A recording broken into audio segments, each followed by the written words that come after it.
자, 시설 부분 보겠습니다. 예, 유리온실이 먼저 나왔네요. 예, 쌤도 유리온실 좀 하나 빨리 하고 싶은데. 예.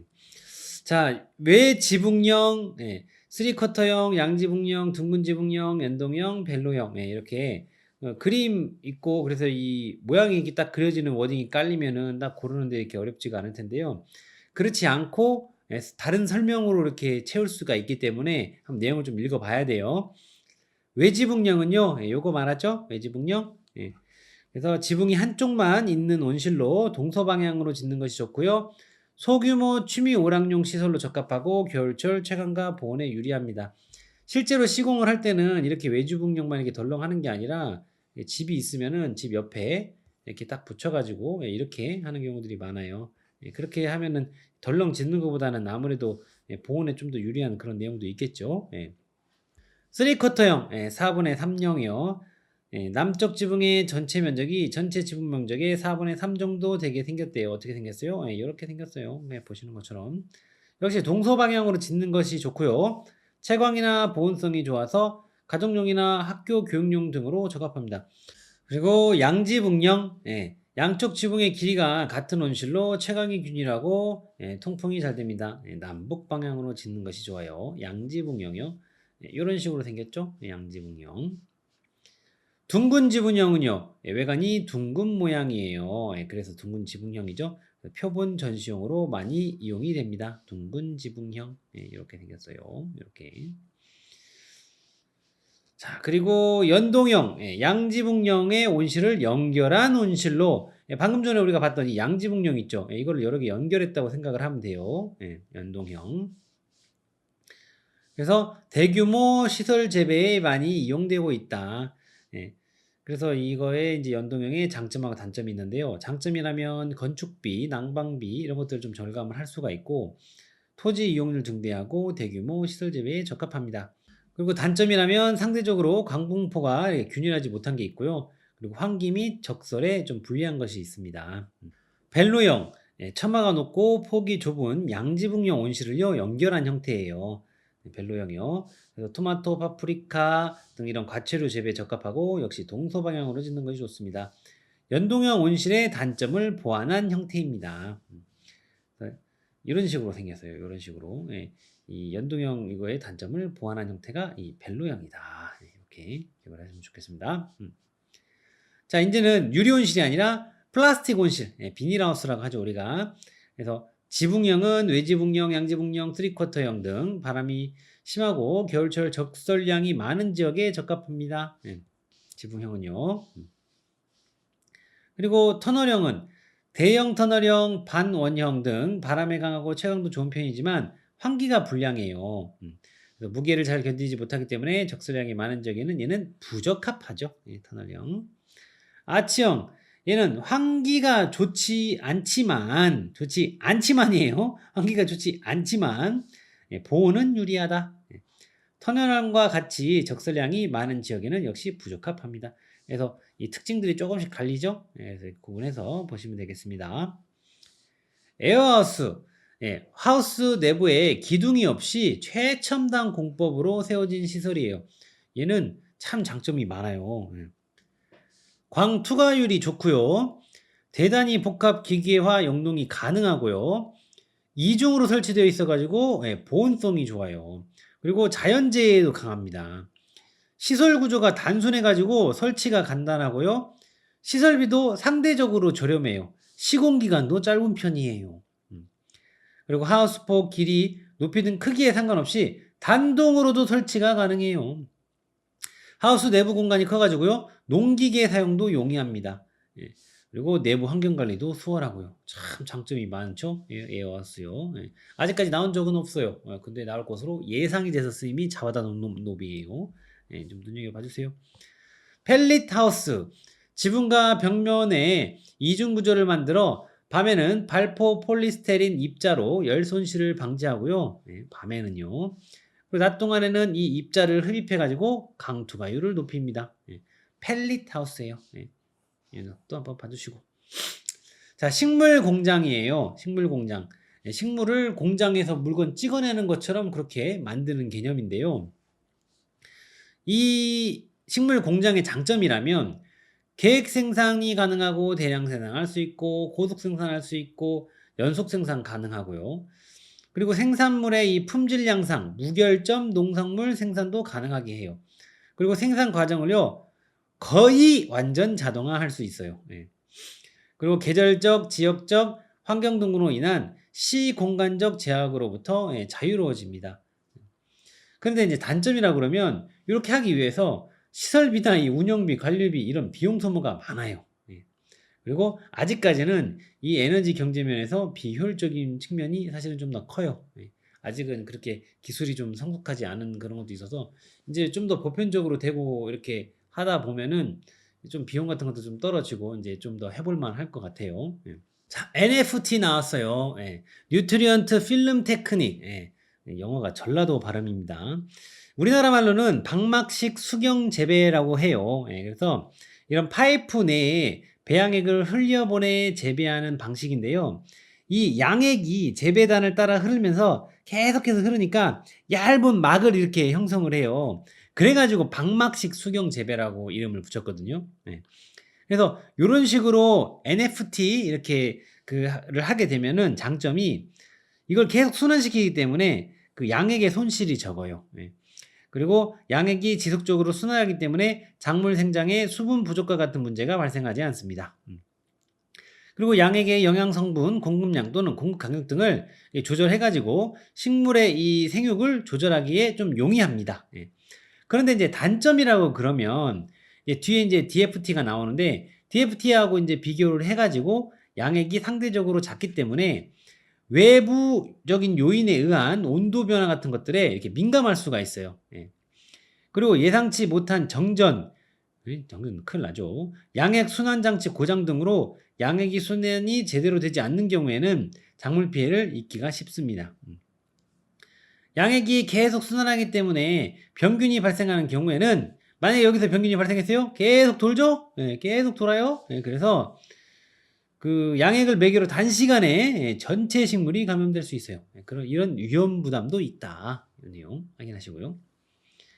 자, 이제 DFT 나왔어요. 예. 디플로우 테크닉이라고 해요. 예. 다맥식 수경 재배라고 하는데요. 이게 조금 이제 전통적인 그 수경 재배 방식이에요.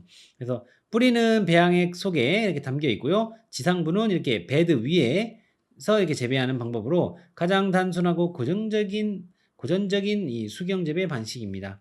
그래서 이 DFT의 이 장점이라 그러면 베드 내에 상당량의 배양액이 이렇게 유지가 되기 때문에 기온에 따른 이것도 이제 상대적인 거죠. 예. 기온에 따른 양액의 온도 변화가 상대적으로 작습니다. 그리고 배양액의 농도, 산성도 등을 다소 안정적으로 관리할 수가 있는 측면이 있어요. 그리고 예상치 못한 정전, 양액, 순환장치 고장 등 일이 발생을 하더라도 배양액이 유지되고 있으므로 식물체가 쉽게 피해를 입지는 않습니다. 예. 이 NFT하고 비교했을 때의 얘기예요. 그리고 이제 이런 DFT의 이제 단점이라고 그러면 이런 많은 양의 양액을 유지하고 있어야 되기 때문에 이런 큰 용량의 이런 탱크나 이런 베드가 필요합니다. 그리고 양액이 계속 순환하기 때문에 고쳐주세요. 이 병균이 발생 시 전체 식물이 감염될 수 있습니다. 이렇게 이 안에서 이렇게 돌기 때문에 하나가 딱 병이 걸렸다 하면 쫙 죄다 걸리는 거죠. 전염이 되는 거죠. 같은 반 친구들 다 걸리는 거예요. 그리고 물이 수조에 정지되어 있는 상태이기 때문에 뿌리가 호흡할 수 있는 산소를 기포 발생기 등을 장치를 통해서 이렇게 좀 보충해 줘야 되는 이런 측면들이 단점이죠. 자, 피복제 보겠습니다. 피복제는 이 기본적으로 기초 피복제하고 추가 피복제로 이렇게 구분이 됩니다. 그래서 이제 기초 피복제는 유리 피복제, 유리 피복제라고 하면 이제 판유리, 형판유리, 복준유리, 열선 흡수유리 등 이렇게 구분이 되고, 우리한테 좀 중요한 거는 이 플라스틱 피복제 이쪽이에요. 별 하나 칠게요. 잘 나옵니다. 그 연질 필름이 있고, 또 내려가면 경질 필름이 이렇게 있어요. 그리고 경질 팔도 있고요. 근데 이제 우리한테 조금 중요한 거는 이 경질 필름하고 이 연질 필름 이쪽이에요. 그래서 이 연질 필름은 두께가 0.05에서 0.1mm 정도 되는 부드럽고 얇은 플라스틱 필름을 말합니다. 필름. 그래서 폴리에틸렌 필름, 우리가 P2라고도 하는데 이 친구의 특징은요.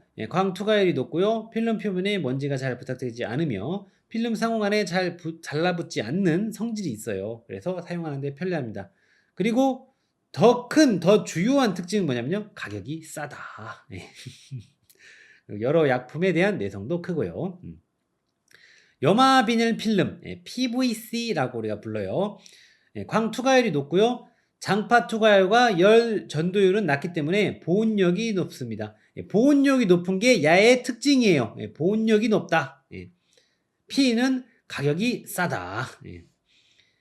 에틸렌 아세트산 필름, EVA라고 해요. 그래서 광 투과율이 높고 저온에 굳지 않고 고온에도 흐물거리지 않는 이런 특징이 있어요. EVA는요. 그리고 이용 시에 가스 발생이나 독성에 대한 염려가 없다는 장점이 있습니다. 특징도 좀 파악을 해주시고 장파 투과율이 높을수록 보온력이 약해져요. 그래서 이런 필름들 자체가 이 회복제 자체가 당연히 돼 있으면 안 돼 있는 거하고 비교할 때는 당연히 그 돼 있는 게 뭐 어떤 필름이든지 간에 필름으로 돼 있는 게 아무래도 보온력이 높겠죠. 안 돼 있는 것보다는요. 그런데 이런 필름들 사이에서 이제 보온력을 좀 비교를 해보면 이 PVC가 가장 좋아요. 요 세 개 중에서는요. 그리고 이 세 개 중에서는 이 폴리에틸렌 필름이 보온력은 가장 떨어집니다. 얘가 장파 투과율이 높거든요. 얘가. 이 내용 확인하시고요. 자, 경질 필름. 가소제를 함유하지 않은 0.1에서 0.2mm 두께의 플라스틱 필름을 말합니다. 그래서 폴리염화 비닐 필름. 이 친구는요, 내충격성은 좋은 편이지만 인열 강도가 낮아서 못구멍 자리와 같은 그 부분부터 이렇게 찢어지기가 쉬워요. 그리고 유적성이 나쁘고 한번 피복하면 3년 정도 사용할 수 있습니다. 그리고 경질 폴리에스테르 필름. 친구는 광투과율은 높고 장파장은 잘 투과가 안 되어서 보온성이 높은 편이에요. 유적성이 좋은 편이고요. 한번 피복하면 5년 이상 사용이 가능합니다. 불소 소지 필름은요. 그 내구 연한이 길고 활설성이 우수해가지고 겨울철 눈이 많이 오는 지역에서 사용하면 유리한 점이 있습니다. 활설성. 근데 이제 기존에 이제 기출문제 나왔던 거는 연질 필름 쪽에서 조금 더 주요하게 나왔어요. 얘는 어떤 틀린 보기에 해당하는 경질 필름 쪽은 그래서 하나씩 갖다 쓰는 어떤 그런 느낌으로 좀 많이 나왔었거든요. 자, 경질판. 두께가 0.2mm 이상이 되는 플라스틱 판으로 FRP판, FRA판, MMA판, PC판, 복층판 등이 있습니다. 참고만 하시고요. 자, 추가 피복제는요. 반사 필름, 부지포, 보온 매트, 거적, 한랭사, 네트 이런 것들이 추가 피복제에 해당이 됩니다. 시설 원리의 자재에 관한 설명. 피복 자재는요. 광 투과율이 높고 열 전도율이 낮아야 합니다. 그래서 보온성이 좋겠죠. 그래야 피복 자재는 외부 충격에 강해야 됩니다. 살짝 뭐 바람이 불었다고 뭐 찢어지고 부서져 버리고 그러면 안 되겠죠. 피복 자재는 보온성, 내구성이 좋아야 하고요. 가격은 역시 저렴한 것이 좋지요. 그리고 골격 자재는요. 내 부식성이 강해야 됩니다.